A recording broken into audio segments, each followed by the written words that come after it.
Hello दोस्तों, कैसे हैं आप? आपका अपने चैनल में स्वागत है। उम्मीद करते हैं आप लोग बहुत ही अच्छे तरीके से होंगे। दोस्तों, आज आपके लिए बहुत ही महत्वपूर्ण प्रैक्टिस सेट को लेकर आए हैं। ये सभी प्रश्न आपके रेलवे में पूछे गए हैं, तो आइए इन प्रश्नों को हल करते हैं। देखिए दोस्तों, क्वेश्चन नंबर 1 आपसे क्या कह रहा है। Q का वेतन P के वेतन का 4/5 भाग है, जो 85,000 रुपये प्रतिमाह है। R का वेतन Q का 3/4 भाग है। R का प्रतिमाह वेतन ज्ञात कीजिए। ये प्रश्न दोस्तों आपका RRB NTPC 5/4/2016 शिफ्ट 2 में पूछा गया दोस्तों। तो देखिए दोस्तों, सबसे पहले तो उन्होंने ये दिया है आपको कि Q का वेतन P के वेतन का 4/5 भाग है, जो 50,000 है। यानी P का जो वेतन है वो 85,000 रुपये है। ये तो हो गया दोस्तों, ये तो मालूम है दोस्तों।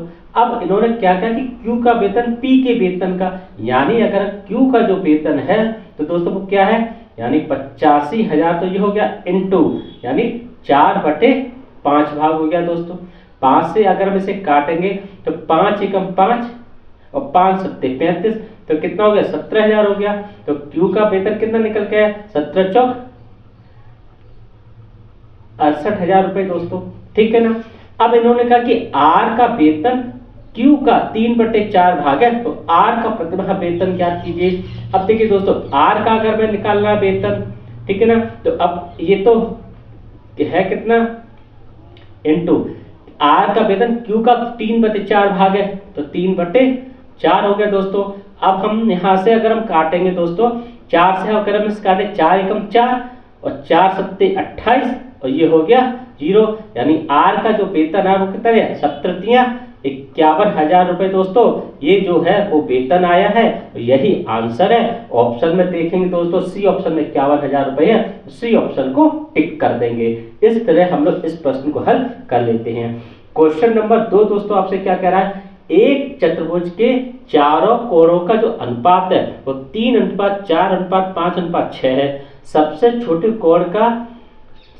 छोटे कोण का मान क्या होगा दोस्तों। ये आपका RRB ग्रुप डी 5/10/2018 शिफ्ट 1 में पूछा गया दोस्तों।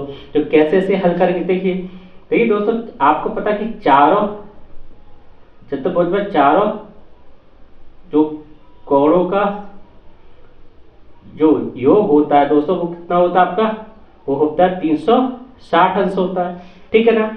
अब हमें यहाँ पर अनुपात दिया गया है, तो जब यहाँ पर योग है तो इस अनुपात का भी योग कर लेते हैं। यानी अगर आप अनुपात का योग करोगे तो कितना आएगा दोस्तों, 6 और 5 11, 4 15, 3 18 हो गया ना। अब देखिए दोस्तों, इन्होंने दिया क्या है, यानी इन्होंने 18 बराबर कितना दिया, 360 दिया, यही तो दिया ना। तो 1 बराबर कितना हो जाएगा, 18 दूनी 36, 20 हो गया।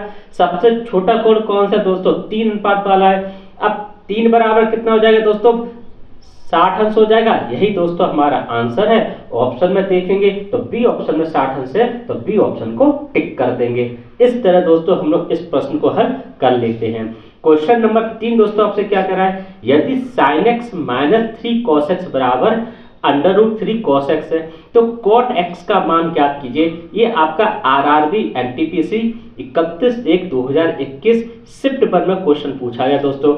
तो देखिए, इस क्वेश्चन को हल करने के लिए आप क्या कीजिए दोस्तों, कि दोनों तरफ आप cos x का भाग कर दीजिए। यानी ये हो जाएगा दोस्तों sin x बटे cos x, ठीक है ना दोस्तों, माइनस, अब अगर हम इसमें भाग देंगे तो cos x से cos x कट जाएगा, यानी 3 cos x बटे cos x बराबर √3 cos x बटे cos x।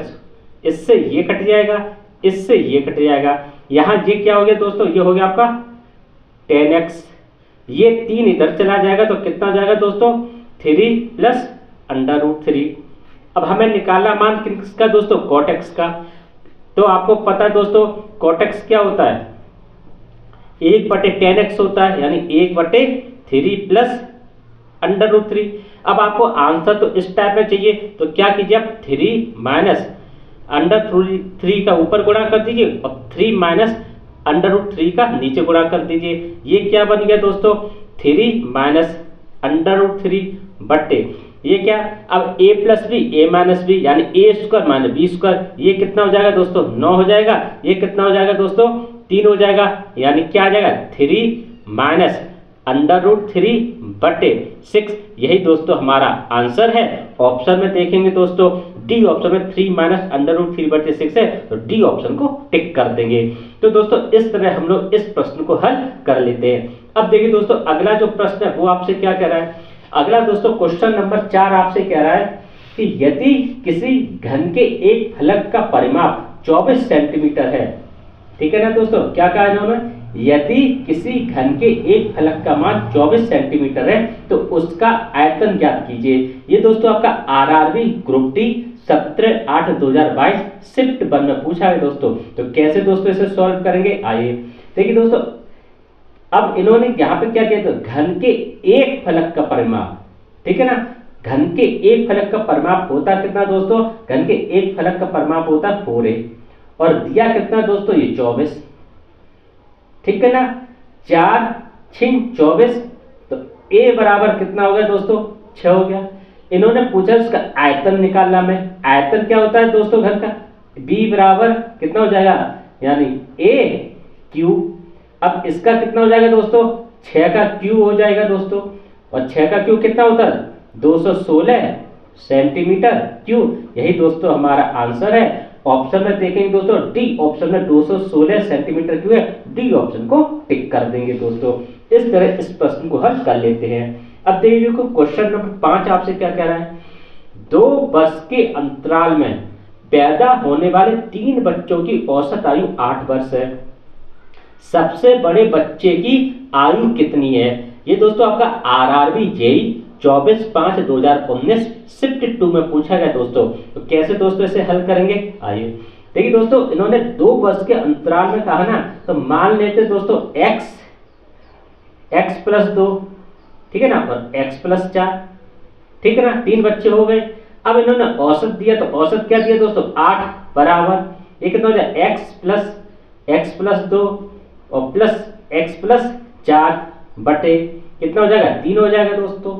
ये कितना हो जाएगा 8 के 24, ये 3x प्लस 6 हो जाएगा, यानी 3x ये हो गया प्लस कितने 4 और 6 यानी 6 बराबर ये कितना हो जाएगा दोस्तों 8 और 3 24 हो गया दोस्तों। 3x बराबर कितना हो गया दोस्तों 18 हो गया, 3 6 18, x बराबर कितना हो दोस्तों 8 आ गया, ठीक है ना। अब इन्होंने कहा क्या 3 बच्चों की जो है सबसे बड़े बच्चे की, सबसे बड़ा बच्चा कौन है दोस्तों x प्लस 4 है, 8 यहां पर दोस्तों 6 होगा, ठीक है ना।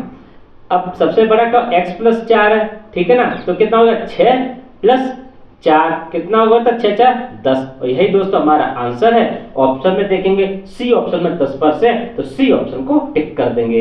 इस तरह दोस्तों हम लोग इस प्रश्न को हल कर लेते हैं।